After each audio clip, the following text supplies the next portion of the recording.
कुंभार दादा सगळ्यांनी नीट लक्ष देऊन ऐका, हेच कीर्तनाचं सार समजून आपल्याला पुढे जायचं आहे.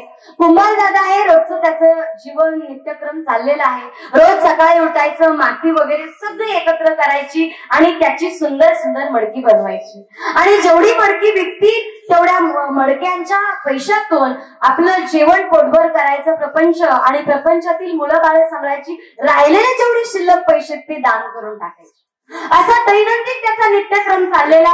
आणि ज्या राज्यामध्ये तो राहत होता तो राजा पण अतिशय दैवान होता, अतिशय वैभवशाली होता, अतिशय गुण असा होता. तो रोजच्या दिवशी माझ्या राज्यामध्ये कोण दुःखी आहे, कोण सुखी आहे, कुणाला काही प्रॉब्लेम आहे का, हा सगळं तो पाहत असायचा.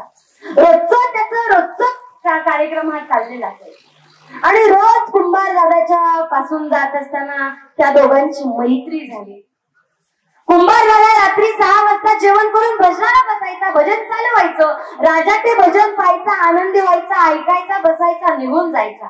रोज यायचा, रोज यायचा, रोज यायचा. एक दिवस मनात आलं, अरे आपण राजा आहोत, हा कुंभार आहे, ह्याच्याकडे ना पैसा ना संपत्ती ना श्रीमंती, तरी सुद्धा तो एवढा आनंदी आहे. आणि आपण राजा असून आपल्याला रात्रभर झोप येत नाही, हा एवढा आनंदी कसा असेल? म्हणून आता काय करावं? तेव्हा राजाने कुंभाराला विचारलं, कुंभारा अरे एवढा आनंदी कसा असतो रे तू? तेव्हा कुंभाराने सांगितलं, हे बघा रोज माझी मडकी बनवतो, त्याच्या पैशामध्ये जेवढं काही येईल तेवढं पोटभर जेवण करतो, राहिलेले पैसे मी देऊन टाकतो, ज्यांना पाहिजे त्यांना देऊन टाकतो. असा माझा दैनंदिन नित्यक्रम आहे. आणि राहिलेल्या वेळामध्ये भगवंताचं भजन करतो. आणि याच्या पलीकडे काय जीवन असावं? तेव्हा राजा म्हणतो, अरे तुला भविष्याची चिंता नाही का? भविष्यामध्ये तुला लेकरं बाळ शिकवायचे आहे, त्यांची तुला चिंता नाही का? पैसे तू साठवून ठेवत नाही. तेव्हा कुंभार दादा सांगतो, मला कशाची चिंता? माझी सगळी चिंता तर देवाला, देव बघून घेईल, माझ्याला काहीच चिंता नाहीये, मी आनंदी आहे. ठीक आहे, कुंभार दादाचं हे म्हणणं ऐकलं. दुसऱ्या दिवशी गेले, मी आनंदी आहे. दुसऱ्या दिवशी आता काय करावं राजाला असा प्रश्न पडला की काय केल्याच्या नंतर कुंभार दादा दुःखी होईल. म्हणून दुसऱ्या दिवशी अख्ख्या राज्यात दौंडी पेटवली की स्वतःची मडकी स्वतःच बनवायची, दुसऱ्याकडून विकत घ्यायची नाही. अहो त्या दिवशी कुंभाराचं एकही मडकं विकलं नाही गेलं दादांनी. कुंभाराचं एक मडकं विकलं गेलं नाही. प्रत्येकाने आपापली मडकी तयार केली. आता राजाला असं वाटलं कुंभार नाराज झाला असेल, त्याला चिंता पडली असेल. म्हणून रात्रीच्या वेळी राजा तिथून जायला लागला तर तिकडे कुंभार दादा भजनच करत होता. आता आश्चर्य वाटलं. राजाने विचारलं, तुम्ही आनंदी कसे, तुम्ही भजन कसे करता? तेव्हा तुम्ही जेवले नाहीत का? तेव्हा कुंभाराने सांगितलं, हे बघा आज तुम्ही दौंडी टाकलेली की स्वतःची मडकी स्वतः बनवायची मान्य आहे. आज माझं एकही मडकं विकलं नाही, आज मला एकही रुपया आला नाही. आज आमचं सगळं कुटुंब उपाशी झोपलं. पण त्यात काय फरक पडतो? रोज तर जेवणच करतोय. एखाद्या दिवशी जेवण नाही भेटलं तर उद्याच्या दिवशी भेटेलच ना, त्याला आहेच ना माझी चिंता, असं म्हणले आणि भजनामध्ये मग्न झाले. आता गणित सुटे ना. दुसऱ्या दिवशी गेले. राजाला वाटलं काहीतरी वेगळं आपण काहीतरी राबवावं, म्हणून दुसऱ्या दिवशी राजे पुन्हा आले. दुसऱ्या दिवशी राजे पुन्हा आले आणि पुन्हा आल्याच्या नंतर हा आनंदीच. 2 दिवस गेले, मडकी विकली नाही. दुसऱ्या दिवशी हा आनंदी दिसल्याच्या नंतर राजाला आश्चर्य वाटलं. राजाने विचारलं, अरे कुंभारा तुझी मडकी विकली नाही, तू आनंदी कसा आहे, भजन कसा करतोय? तेव्हा कुंभाराने सांगितलं, काल मला जेवण भेटलं नाही, काल माझी मडकी विकली नाही आणि आजही माझी मडकी विकली नाही. पण विहिरीवर मी कामाला गेलो आणि विहिरीवर अनेक लोक पाणी भरण्यासाठी येत होते. त्यांना मी पाणी शेदून दिलं. त्याच्यामध्ये मला लोकांनी पैसे दिले आणि त्या पैशातून माझं पोट भरलं, माझंही पोट भरलं आणि माझ्या परिवाराचंही पोट भरलं. आणि ते सगळं झालं म्हणून मी भजन करत बसलोय. अरे बापरे, त्याने असं केलं का? म्हणले आपल्याला वेगळी योजना राबवावी लागेल. दुसऱ्या दिवशी राजाने दौंडी पेटवली गावामध्ये आणि दौंडी पेटवल्याच्या नंतर गावकऱ्याला सांगितलं, स्वतःच पाणी स्वतः आणायचं, दुसरं कुणाला मोलाने घ्यायचं नाही, दुसऱ्याकडून पाणी घ्यायचं नाही, त्याला सक्त शिक्षा केली जाईल. आता काय करावं कुंभाराने? आता पाणी गेलं, मडकी गेली, आता काय करावं? काळ कुंभार दादा भजनच करतोय. आता मात्र त्याला आश्चर्यच वाटलं आणि राजाने कुंभाराला विचारलं, कुंभारा अरे भजन कसा करतो, एवढा आनंद तुझ्या चेहऱ्यावर कसा आहे? तेव्हा कुंभाराने सांगितलं, राजे साहेब तुम्ही माझं पाणी द्यायचं बंद केलं, माझी मडकी द्यायची बंद केलं, पण मी रानात कामाला गेलो दुसऱ्याच्या, आणि दुसऱ्याच्या रानामध्ये कामाला गेल्याच्या नंतर तिथं काम करून तिथल्या त्या दादांनी मला पैसे दिले आणि त्याच्यामध्ये माझ्या घरच्यांचं पोटभर जेवण झालं. आता मात्र म्हणले आपल्याला असं काहीतरी क्लुप्ती राबवावी लागेल की जेणेकरून कुंभाराला कामच भेटणार नाही. काय करायचं आता? दुसऱ्या दिवशी राजाने दौंडी पेटवली आणि सगळ्या राज्याला सांगितलं, जी माणसं दुसऱ्याच्या इथं मोलाने जातात, जो मोलाने जातो त्यांना फौजीमध्ये भरती करण्यात येईल. नाईलाजाने कुंभाराला फौजीमध्ये भरती व्हावं लागलं. तो मुलाने जात होता ना, त्याच्यामुळे फौजीमध्ये भरती व्हावं लागलं. कुंभार तिथं राजाच्या दरबारामध्ये काम करायला गेला आणि काम करायला गेल्याच्या नंतर घरी त्यांच्या सगळ्या लेकरा बाळांची हबळ झाली. जेवण भेटलं नाही 2-3 दिवस, पण तिकडं तो नाईलाजाने काम करत होता. दुसऱ्या दिवशी एका कैद्याला शिक्षा द्यायचं काम आता कुंभाराकडे आलं. राजाला वाटलं हे काम आपण कुंभाराकडे द्यायचं. कुंभार हळवाय, दुसऱ्याची हत्या तो करणार नाही, त्याला दया येईल, त्याचं प्रेम उत्पन्न होईल, त्याच्याकडून पाप घडवायचे, त्याला दुःखी करायचे. म्हणून राजाने त्या कुंभाराला बोलवलं आणि सांगितलं, हे बघ बाळा, उद्याच्याला तुला हा कैदी आहे, त्याची तुला अतिशय वाईट प्रकारे त्याचा शिरच्छेद करायचा. ही तलवार घे आणि उद्याच्या दिवशी सकाळी त्याचा शिरच्छेद तुला करायचा आहे. आता मात्र कुंभाराला प्रश्न पडला.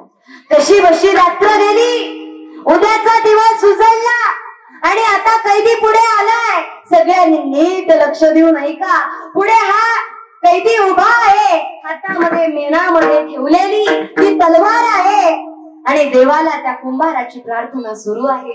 कुंभार देवाला म्हणतो, देवा अरे माझ्याकडून काय तुला वाईट कृत्य करून घ्यायचंय ते करून घे रे, पण माझ्याकडून ह्या मनुष्याची हत्येचं पातक माझ्या डोक्यावर लागू देऊ नकोस. तू कसली संकट दिली, त्या संकटातून मी पुढे गेलो, पण हे एवढं मोठं संकट माझ्या पुढे तू का रे उभा केलं, का उभा केलं? आणि त्यावेळी मात्र आता काय करावं, देवाला प्रार्थना आहे, अख्खा समाज ऐकतोय, राज्य ऐकतोय, प्रजा ऐकतोय आणि तो देवाला म्हणतोय, देवा माझ्या मेनातली तलवार लोखंडाची नसून लाकडाची होऊ दे, लाकडाची होऊ दे. आता कसं शक्य करायचं? हे बघा, या जीवनामध्ये कुंभाराचं एवढं चांगलं चाललेलं, पण आत्ताच्या माणसाची स्थिती अशी झाली की माणसाला दुसऱ्याच्या दुःखात साथ देण्यापेक्षा सुखच जास्त खटकतं. एखाद्याचा आनंद अनेक लोकांना खटकतो. एखाद्याने गाडी घेऊ द्या, एखाद्याने बंगला बांधू द्या, एखादा ऑफिसर होऊ द्या, आपल्या पोटात दुखणारच. ही सध्याची परिस्थिती आहे. एवढा चांगला कुंभार आपलं जीवन क्रमा चालवत होत्या, त्याला दुःख दिलं, पण देवाकडे त्याची प्रार्थना, देवा ही लोखंडाची तलवार लाकडाची होऊ दे. आणि मेनातून तलवार काढली, पाहता तर काय लाकडाची तलवार. साक्षात राजाने सुद्धा हार पत्करली आणि त्या कुंभाराच्या जाऊन पाया पडला आणि मला म्हणला, माफ करवा, मी चुकलो, मला गर्व आहे माझ्या राज्यामध्ये हा एवढा मोठा भगवंताचा निष्ठावान असणारा भक्त राहतो. तुझी लाकडाची तलवार झाली, पण आपल्या सगळ्याला शॉक बसेल असं कसं झालं? लाकडाची तलवार सगळ्याच्या समोर झाली कशी? तर त्याचं तात्पर्य तुम्हाला पुढे सांगते.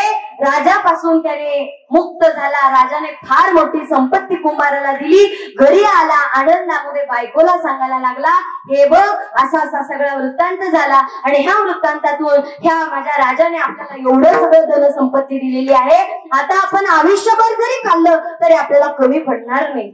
आणि हे ऐकता ऐकता बायको म्हणते, तुम्ही जर रागवणार नसताल तर सांगू काय? सांगते तुम्हाला, रागवणार नसताल तर सांगू काय? सांग काय झालं? अहो तुम्ही जेव्हा रात्री दिवस मावळता आले आणि झोपी गेले तेव्हा तुमच्याकडची तलवार मी पाहिली होती. 4 दिवस लेकरांनी काही खाल्लं नव्हतं आणि मोडायसाठी घरामध्ये दुसरं काहीच नव्हतं. मला असं वाटलं तुमच्या त्या मेणामधली तलवार पाहिली आणि म्हणलं तुम्ही या तलवारीचा तर कुठे उपयोग करणारच नाही, म्हणून मी ती तलवार घेतली आणि बाहेर जाऊन मोडली आणि तुम्हालाही दुःख वाटू नये म्हणून त्या लोखंडाच्या तलवारीच्या मोबदल्यामध्ये सुतारदादाकडे गेले आणि तिथून लाकडाची तलवार बनवली आणि त्या मानामध्ये ठेवली आणि तुमच्या उशाला आणून ठेवली. आणि मग कुंभारदादाने डोक्याला हाणलं आणि म्हणलं बापरे, आपण दोघांनाही या देवाने वाचवलं. तुलाही आपल्या मुलांना अन्न घालण्यासाठी ती तलवार मोडण्याचा विचार दिला. मलाही देवाची प्रार्थना ऐकल्याच्या नंतर त्या विहिरीवर काम द्यायचा विचार दिला. मला त्या शेतामध्ये जाऊन काम करण्याचा विचार दिला. मला त्या फौजीमध्ये गेल्याच्या नंतर भगवंताला प्रार्थना करण्याचा विचार दिला. राजाला पण असा विचार दिला की बाबा हे सगळं कुंभाराकडूनच करू दे. तात्पर्य सिद्धांत हे सगळं देवाला करायचं असतं आणि जेव्हा हे आपल्याला समजत नाही तेव्हा आपण त्याला चमत्कार म्हणतो. लोखंडाची तलवार लाकडाची झाली पण त्याच्या पाठीमागची पार्श्वभूमी देवाच्या रूपाने बायकोमध्ये दडला, देवाच्या रूपाने तो माणसांमध्ये दडला, देवाच्या रूपाने राजामध्ये तो दडला आणि कुंभारदादाचं जे चिंतन होतं हे त्याने नाहीस केलं. म्हणून आपल्याही जीवनामध्ये जे घडतं हे त्याच्या सहकार्याने घडतं आणि त्याच्यामध्ये तो अनेकांना भागीदार करतो. युनिव्हर्सल माइंड करतो आपल्या सर्वांचं आणि भागीदार करून आपलं चांगलं कार्य फक्त पाहिजे. तुम्ही म्हणणार उद्या जातो भगवंताच्या मनात आहे मर्डर करायला, तर भगवंत साथ देणार नाही, पण चांगल्या कामाला तो साथ दिल्याशिवाय राहणार नाही. आणि अशा भगवंताशिवाय आपल्या जीवनातलं गवताचं पातही हलणार नाही. अभंगाच्या शब्दाच्या